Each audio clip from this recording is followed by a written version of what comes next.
Page 248, blank. Page 249, epilogue.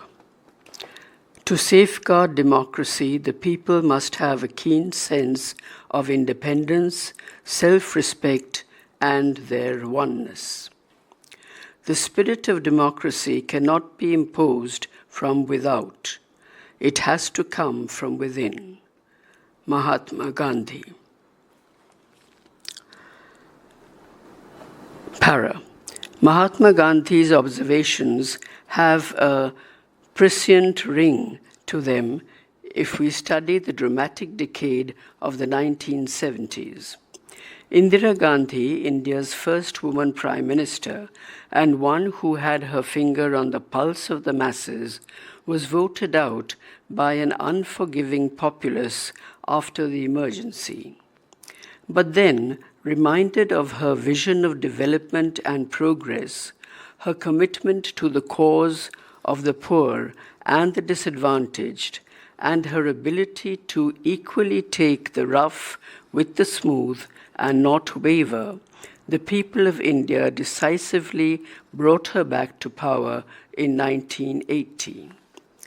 This was a true marker of the wisdom of the democratic setup and the sagacity of a people who could look beyond slander campaigns and innuendo and stand by a leader's conviction of purpose. Those who had predicted the end of Indian democracy with the onset of the emergency were proven wrong, as were those who had written off the political career of Indira Gandhi. Page 250. Indeed, this was the age when democracy matured. It all began with the Janata Party, an outfit that emerged in opposition to the emergency, comprising the Congress O, the Bharatiya Lok Dal, the Jan Sangh, and the Socialists. While the Janata Party collapsed in a little over 2 years, plagued as it was by internal dissent and rivalry, its significance lay in signaling the advent of multiple political parties, particularly regional ones, and the emergence of coalition politics in the Indian political landscape. Para. In the subsequent decades, the 1980s and 1990s, the political play in India with multiple parties and remarkable alliances would not only mature, but also grow wise with experience. I intend to explore these developments in greater detail in the next 2 volumes. Para. But no matter which period of history we study in India, there are few decades more significant than the 1970s. For this is the epoch that made India the vibrant democracy it is today.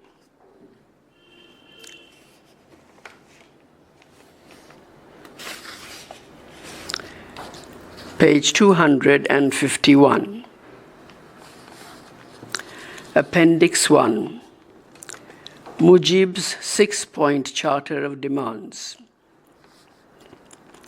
Point 1. Pakistan shall be a federal state. There shall be a parliamentary government formed by a legislature elected on the basis of universal adult franchise. Point 2. The federating units or the provinces shall deal with all affairs except foreign relations and defense. Point 3.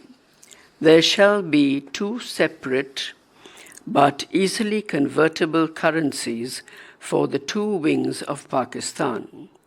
Or alternatively, there may be a single currency with the provision that the federal bank shall take adequate measures to stop the siphoning off from East Pakistan to West Pakistan. Point 4. The federating units or provinces shall reserve the rights to levy taxes. The central government, of course, shall have some share of the tax proceeds. Point 5. Separate accounts shall be maintained for the foreign exchange earnings of the two wings.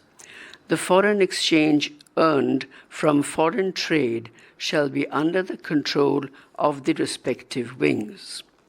The federating units shall be independent in conducting trades with foreign countries. Point 6. The federating provinces shall be able to raise paramilitia or paramilitary forces for their own defenses. Source: http://www.albd.org/index.php/en/party/history/116 the 6-point-program Magna Carta of Bangalis. Open bracket, the official website of the Awami League. Close bracket. Accessed on 26th April 2014.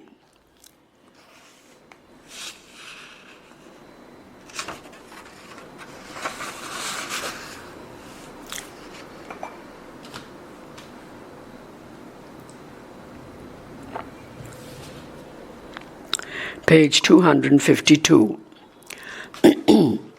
Appendix 2. Press statement issued by Tajuddin Ahmad, 11th April 1971. Open square bracket.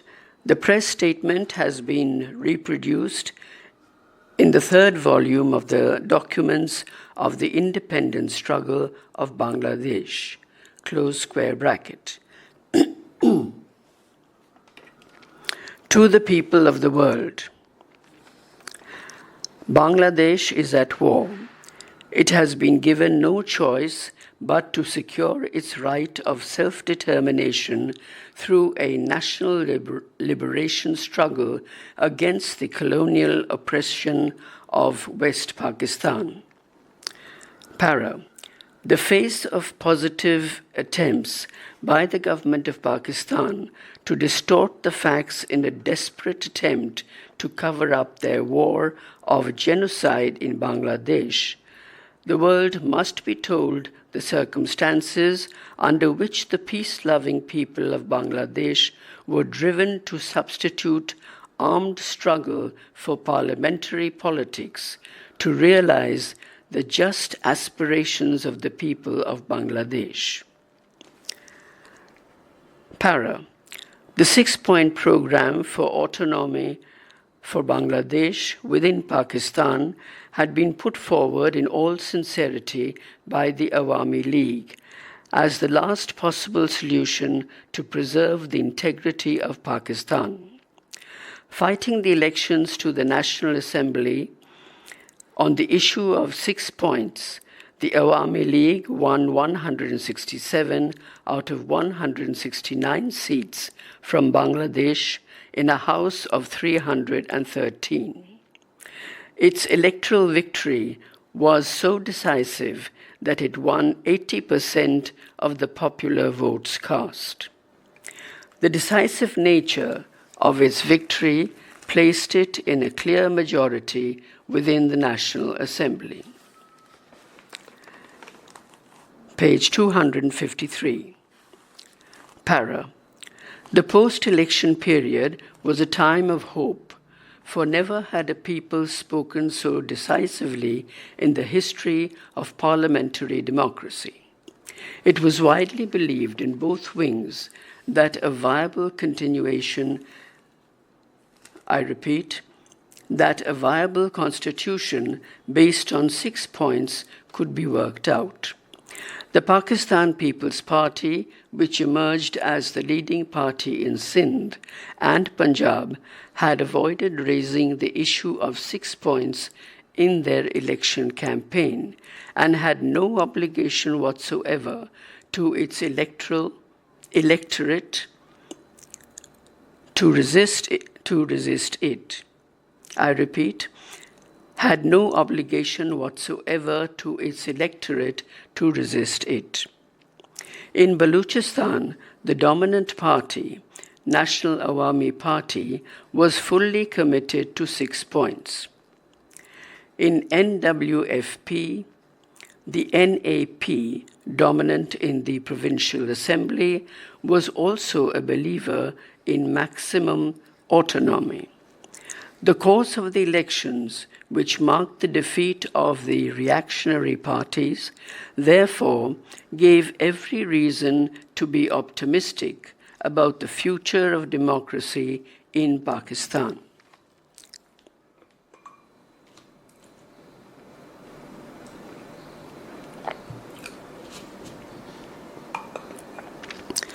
Para. Preparatory to the convening of the National Assembly talks were expected between the main parties in the political arena. However, whilst the Awami League was always willing, preparatory, open bracket, Sikh, close bracket, to going to the Assembly to explain its constitutional position and to discuss alternative proposals from the other parties, it believed that the spirit of a true democracy demanded that the Constitution be debated and finalized in the National Assembly rather than in secret sessions. To this end, it insisted on an early summoning of the National Assembly.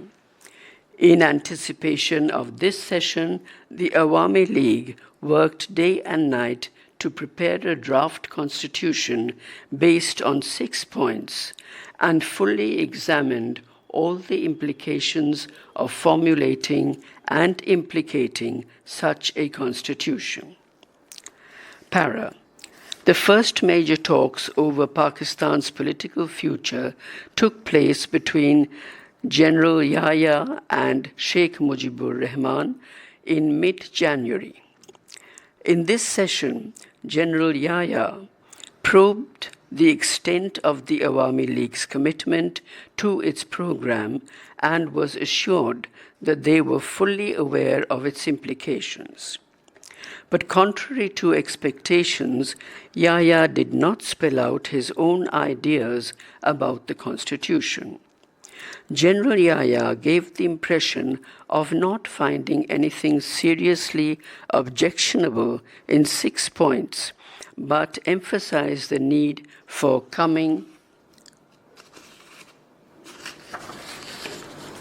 to an understanding with the PPP in West Pakistan. Page 254.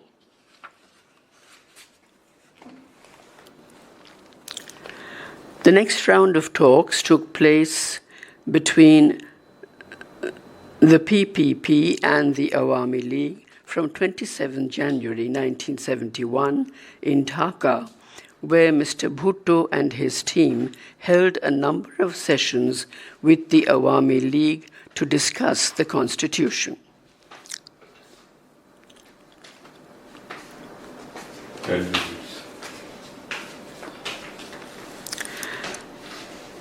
Para. As in the case with Yahya, Mr. Bhutto did not bring any concrete proposals of his own about the nature of the Constitution. He and his advisors were mainly interested in discussing the implications of 6 points. Since their responses were essentially negative and they had no prepared brief of their own, it was not possible for the talks to develop into serious negotiations where attempts could be made to bridge the gap between the two parties. It was evident that as yet, Mr. Bhutto had no formal position of his own from which to negotiate.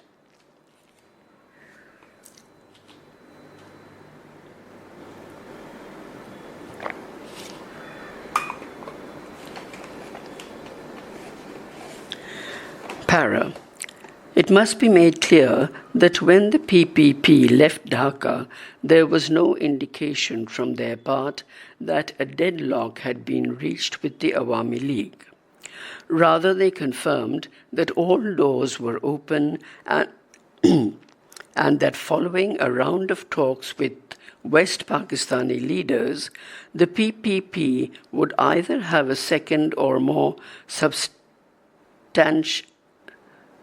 substantive round of talks with the Awami League or would meet in the National Assembly, whose committees provided ample opportunity for detailed discussion on the Constitution. Para. Mr. Bhutto's announcement to boycott the National Assembly, therefore, came as a complete surprise. The boycott decision was surprising because Mr. Bhutto had already been accommodated once by the President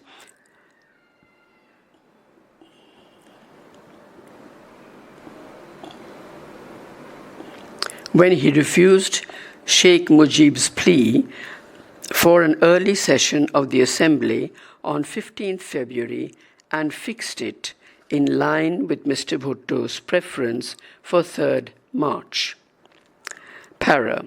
Following his decision to boycott the Assembly, Mr. Bhutto launched a campaign of intimidation against all other parties in West Pakistan to prevent them from attending the session. In this task, there is evidence that Lieutenant General Umer, chairman of the National Security Council and close associate of Yahya, with a view to strengthening Mr. Bhutto's hand, personally pressurized various West Wing leaders not to attend the Assembly. Page 255. In spite of this display of pressure tactics by Mr. Bhutto and Lieutenant General Umer, all members of the National Assembly from West Pakistan, except the PPP and the Qiyam Muslim League, had booked their seats to East Pakistan for the session of 3rd March. Para. Within the QML itself, half the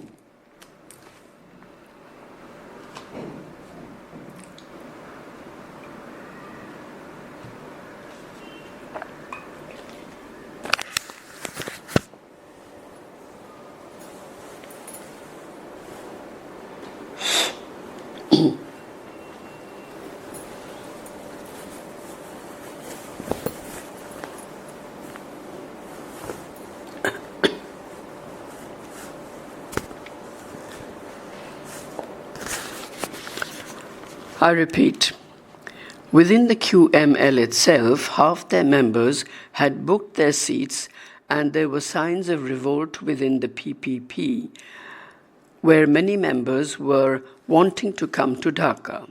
Faced with the breakdown of this joint front against Bangladesh, General Yahya obliged Mr. Bhutto on 1st March by postponing the Assembly, not for finite period, but sine die. Moreover, he dismissed the governor of East Pakistan, Admiral S.M. Hassan, who was believed to be one of the moderators, I repeat, moderates in his administration. The cabinet, with its component of Bengalis, was also dismissed so that all power was concentrated in the hands of the West Wing military junta. Para. In these circumstances, Yaya's gesture could not be seen as anything but an attempt to frustrate the popular will by colluding with Mr. Bhutto.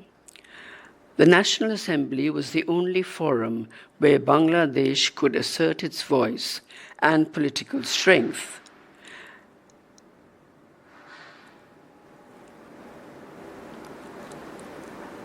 And to frustrate this was a clear indication that Parliament was not to be the real source of power in Pakistan. Para. The reaction to the postponement in Bangladesh was inevitable and spontaneous, and throughout the land, people took to the streets to record their protest at this arbitrary act. I repeat, at this arbitrary act. People now felt sure that Yahya never really intended to transfer power and was making a mockery of parliamentary politics. The popular mood felt that the rights of Bangladesh could never be realized within the framework of Pakistan, where Yahya could so blatantly frustrate the summoning of an assembly proclaimed by his own writ and urged that Sheikh Mujibur Rahman must go for full independence. Para. Sheikh Mujib, however, continued to seek a political settlement. In calling for a program of non-cooperation on 3rd March, he chose the weapon of peaceful confrontation against the army of occupation as an attempt to bring them to their senses. Page 256.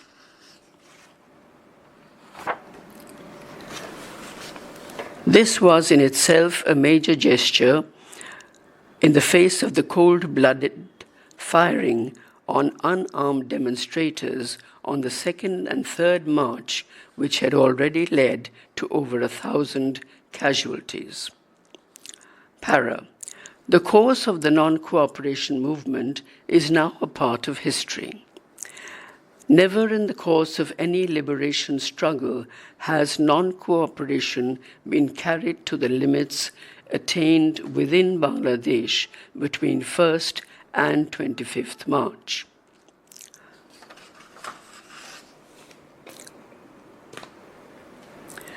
Non-cooperation was total.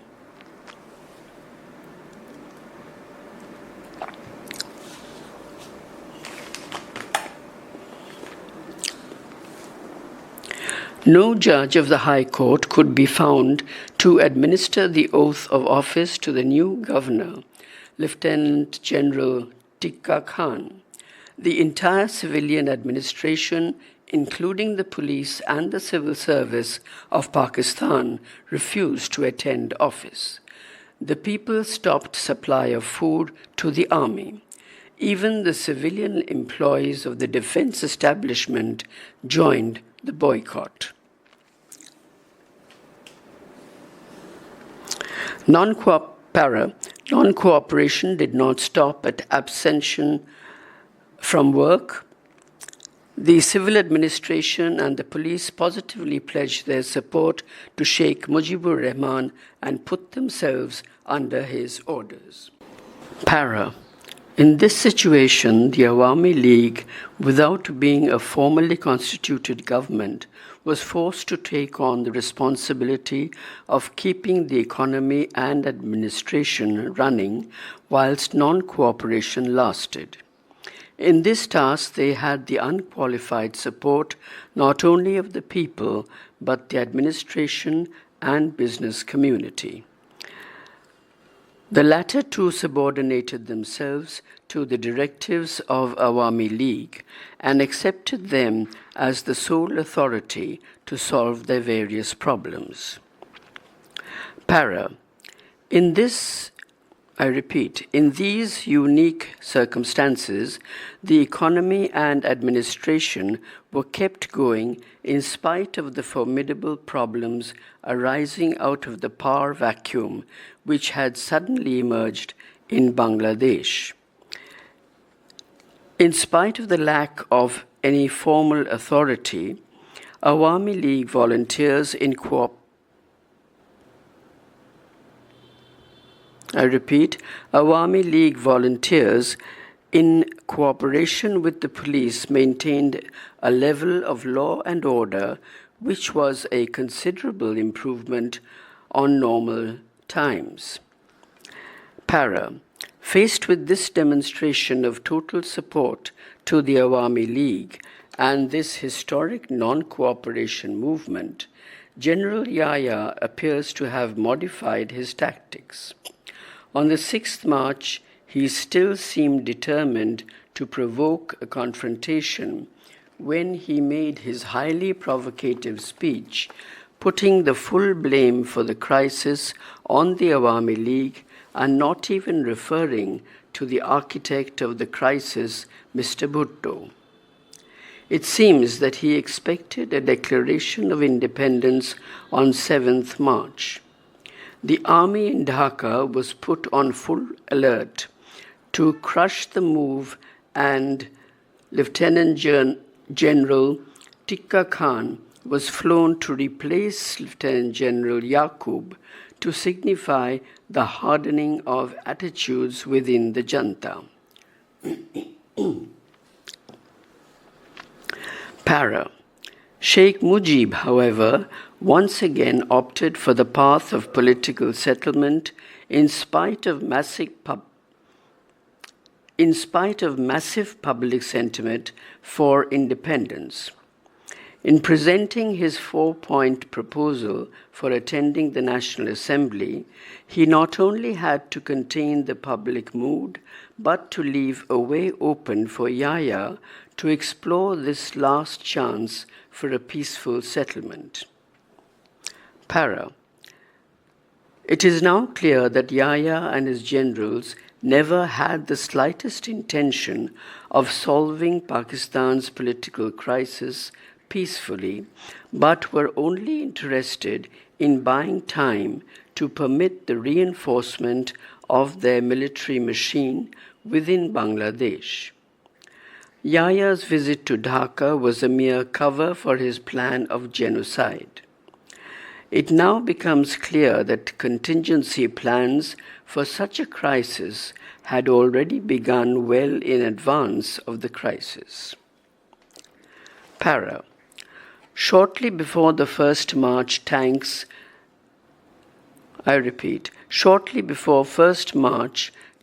which had been sent north to Rangpur to defend the borders were brought back to Dhaka.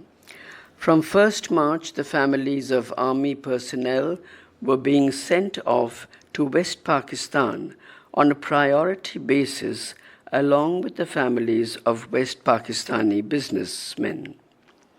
Para.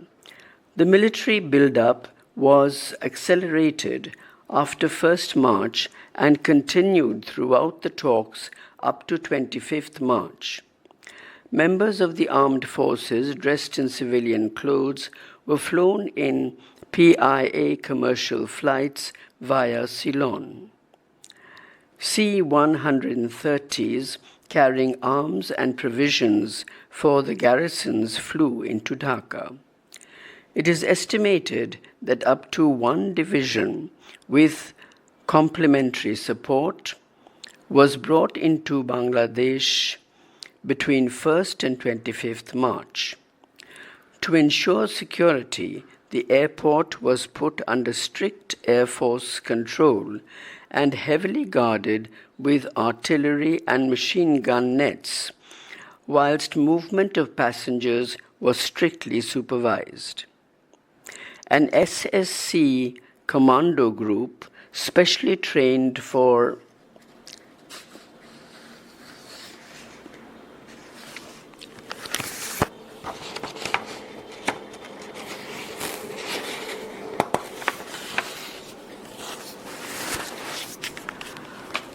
undercover operations in sabotage and assassinations was distributed in key centers of Bangladesh and were probably responsible for the attacks in Bengalis in Dhaka and Shahidpur in the 2 days before 25th March to provoke clashes between locals and non-locals so as to provide a cover for military intervention. Page 258. As part of this strategy of deception, Yahya adopted the most conciliatory posture in his talks with Mujib. In the talks beginning on the 16th March, he expressed regrets for what had happened and his sincere desire for a political settlement. In a crucial meeting with Sheikh Mujib, he was asked to positively state the Janta's position on the Awami League's 4-point proposal. Para. He indicated that there were no serious objections and that an interim constitution could be worked out by the respective advisors embodying the 4 points. The basic points on which agreement was reached were: 1. Lifting the martial law and transfer of power to a civilian government by a presidential proclamation. 2. Transfer of power in the provinces to the majority parties. 3. Yahya to remain as president and in control of the central government. 4. Separate sittings of the National Assembly members from East and West Pakistan preparatory to joint session of the House to finalize the constitution. Para. Contrary to the distortions now put out by both Yahya and Bhutto, the proposal for separate sittings of the Assembly was suggested by Yahya to accommodate Mr. Bhutto. He cited the practical advantage that whilst 6 points provided a viable blueprint to regulate relations between Bangladesh and the center, its application would raise serious difficulties in the West Wing. For this reason, West Wing MNAs must be permitted to get together to work out a new pattern of relationships in the context of a 6-point constitution and the dissolution of one unit. Page 259. Once this agreement in principle had been reached between Sheikh Mujib and Yahya, there was only the question of defining the powers of Bangladesh vis-a-vis the center during the interim phase. Here it was again jointly agreed that the distribution of power should be as far as possible approximate to the final constitution approved by the National Assembly, which it was expected would be based on, open inverted comma, 6 points, close inverted comma.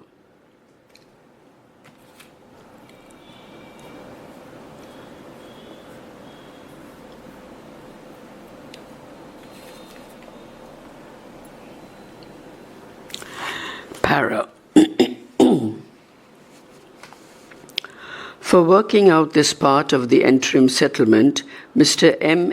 Ahmed, the economic advisor to the president, was specially flown in. In his talks with the Awami League advisors, he made it clear that provided the political agreement had been reached, there were no insuperable problem to working out some version of 6 points even in the interim period. The final list of 3 amendments to the Awami League draft, which he presented as suggestions, indicated that the gap between the government and the Awami League position was no longer one of principle, but remained merely over the precise phrasing of the proposals. The Awami League, in its sitting of 24th March, accepted the amendments with certain minor changes of language, and there was nothing to prevent the holding of a final drafting session between the advisors of Yahya and Mujib when the interim constitution would be finalized. Para. It must be made clear that at no stage was there any breakdown of talks or any indication by General Yahya or his team that they had a final position which could not be abandoned. Para. The question of legal cover for the transfer of power is merely another belated fabrication by Yahya to cover his genocide. He and his team had agreed that, in line with the precedents of the Indian Independence Act of 1947, power could be transferred by presidential proclamation.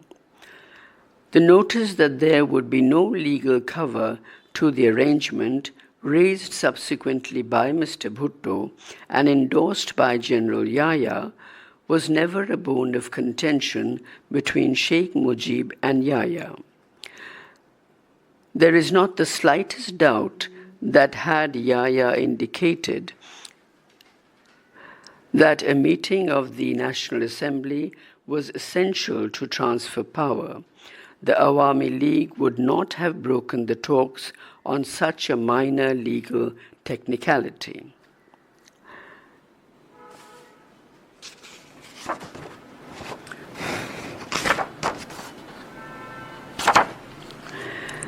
After all, as the majority party, it had nothing to fear from such a meeting, and its acceptance of the decision for a separate sitting was designed to accommodate Mr. Bhutto rather than a fundamental stand for the party. Page 260.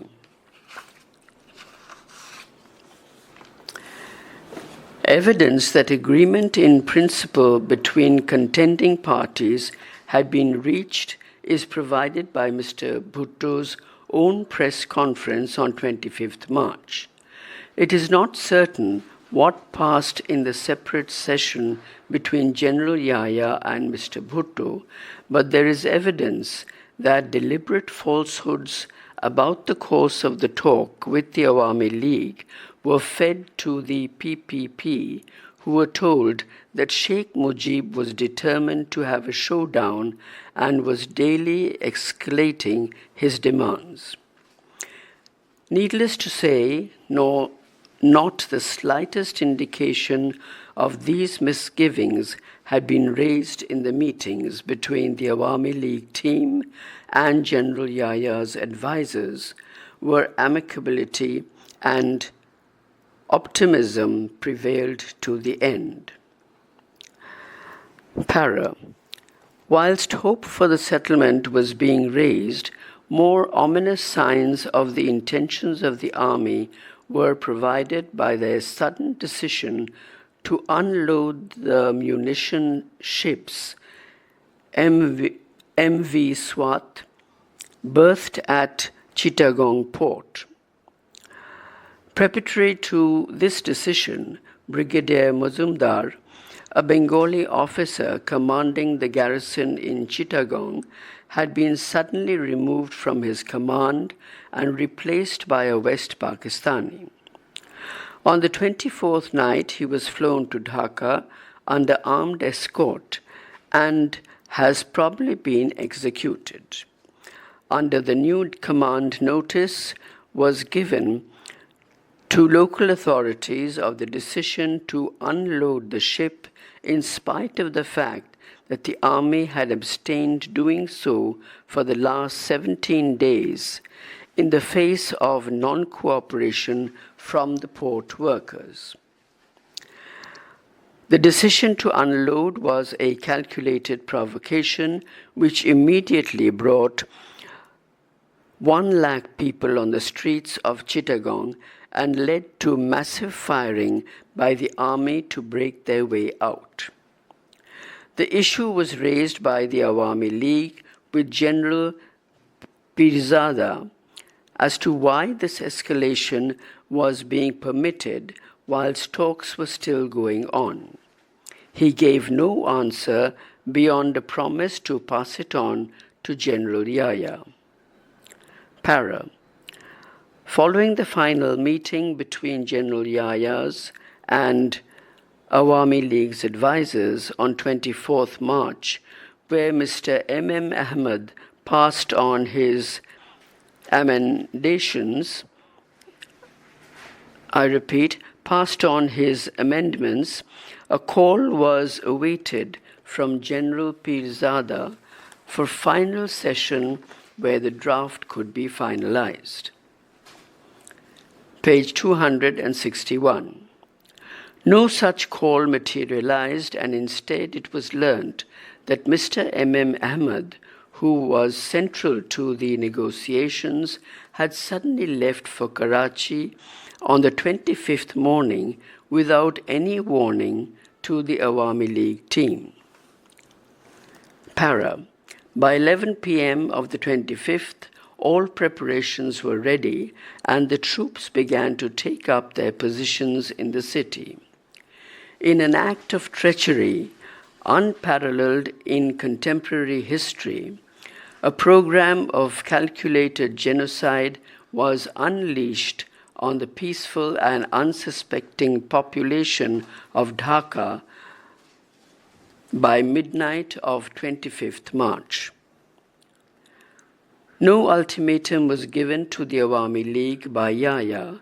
No curfew order was even issued when the machine guns, artillery, and cannon on the tanks unleashed their rain of death and destruction.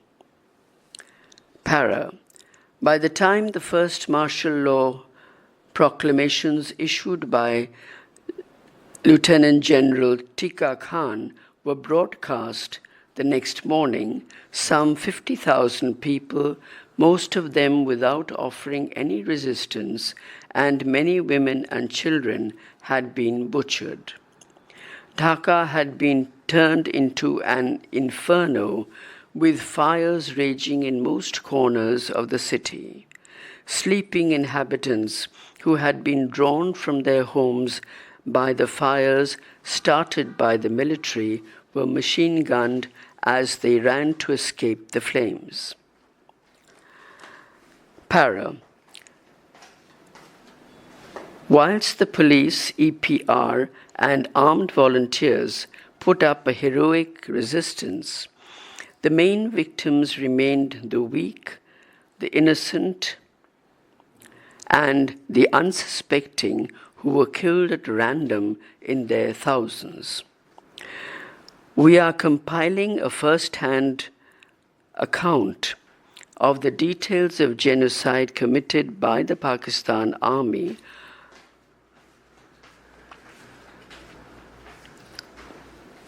on the orders of the President of Pakistan, which we will publish shortly. The scale and brutality of Pakistan, which we will, the scale and brutality of the action exceeds anything perpetrated in the civilized world. Para. Yahya himself left Dhaka on the night of 25th March after having unleashed the Pakistan Army with an open license to commit genocide on all Bengalis. His own justification for this act of barbarism was not forthcoming till 8 p.m. the next day.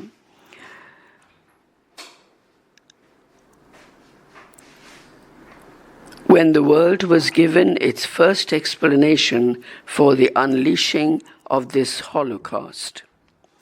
The statement was self-contradictory and laced with positive lies.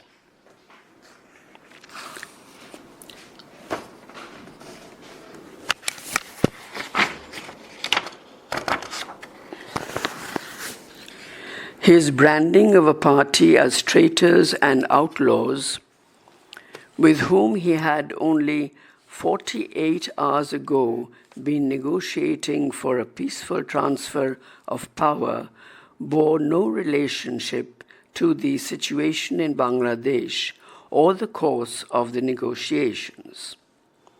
His promise to hand over power to the elected representatives of the people after banning the Awami League, which was the sole representative of Bangladesh and held a majority of seats in the National Assembly, was a mockery of the freely recorded voice of 75 million Bengalis.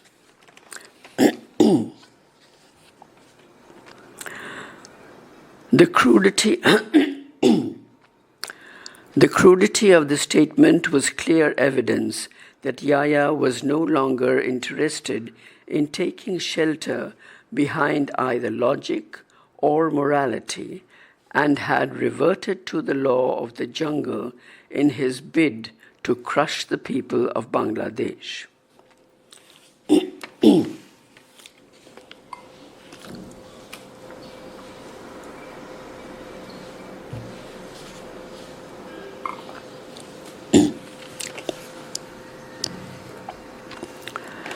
Para. Pakistan is now dead and buried under a mountain of corpses. The hundreds and thousands of people murdered by the army in Bangladesh will act as an impenetrable barrier between West Pakistan and the people of Bangladesh. By resorting to pre-planned genocide, Yahya must have known that he was himself digging Pakistan's grave.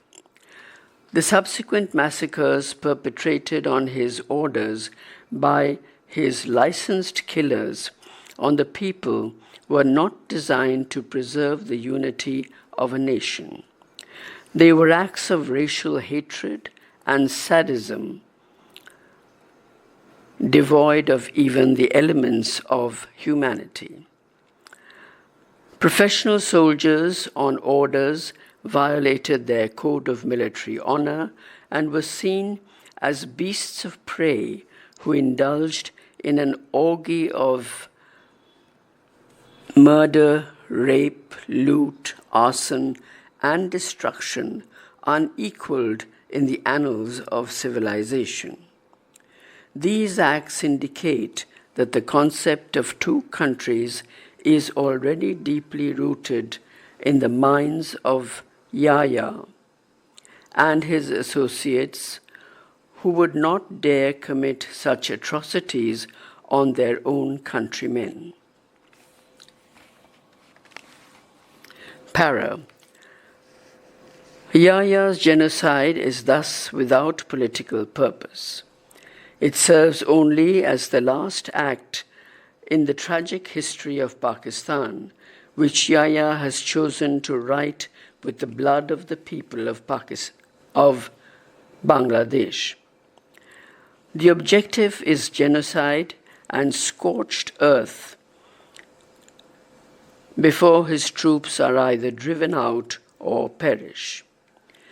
In this time, he hopes to liquidate our political intelligentsia and administration, to destroy our industries and public amenities, and as a final act, he intends to raze our cities to the ground. Already his occupation army has made substantial progress towards this objective. Bangladesh will be set back 50 years as West Pakistan's parting gift to a people they have exploited for 23 years for their own benefit. Page 263. Para. This is a point of major significance to those great powers who chose to ignore this largest signal act of genocide since the days of Belsen and Auschwitz. If they think they are preserving the unity of Pakistan, they can forget it, because Yahya himself has no illusion about the future of Pakistan. Para. They must realize that Pakistan is dead, murdered by Yahya, and that independent Bangladesh is a reality sustained by the indestructible will and courage of 75 million Bengalis who are daily nurturing the roots of this new nationhood with their blood.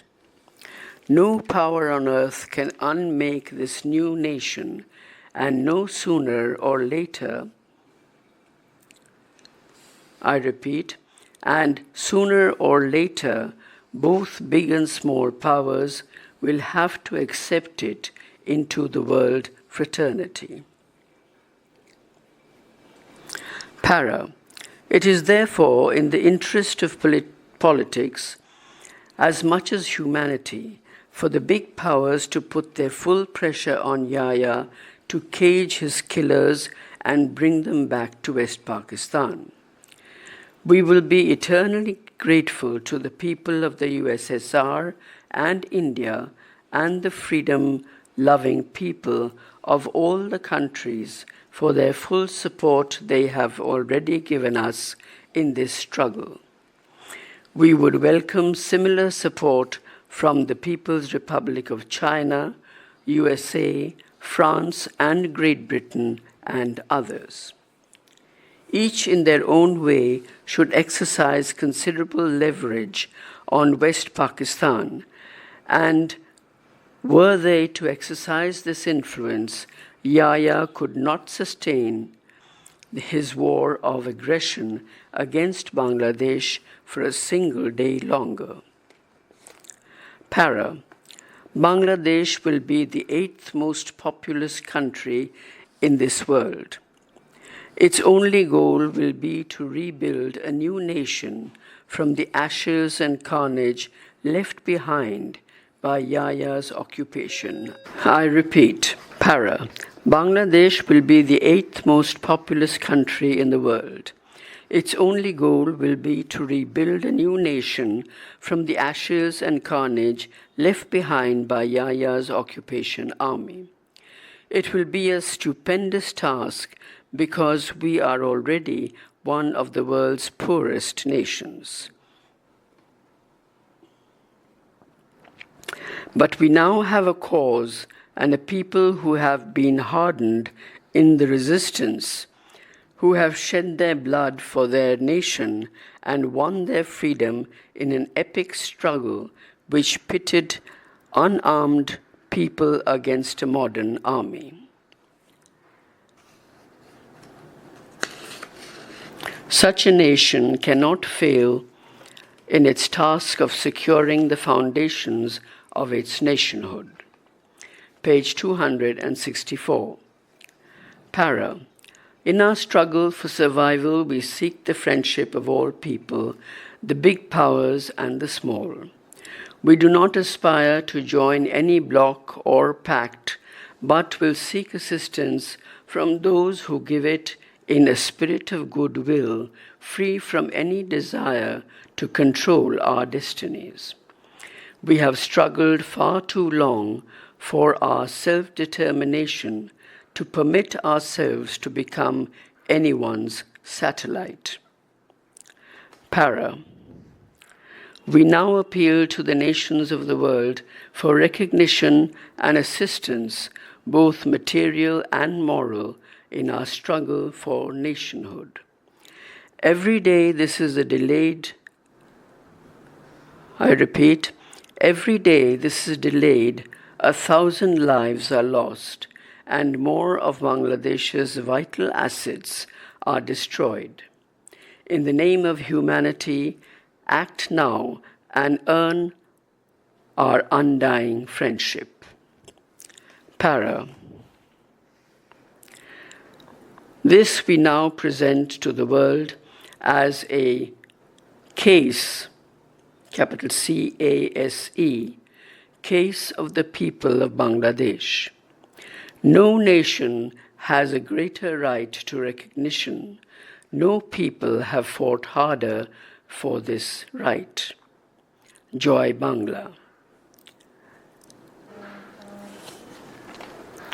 Signed, Tajuddin Ahmed, Prime Minister of Bangladesh, 17th April 1971.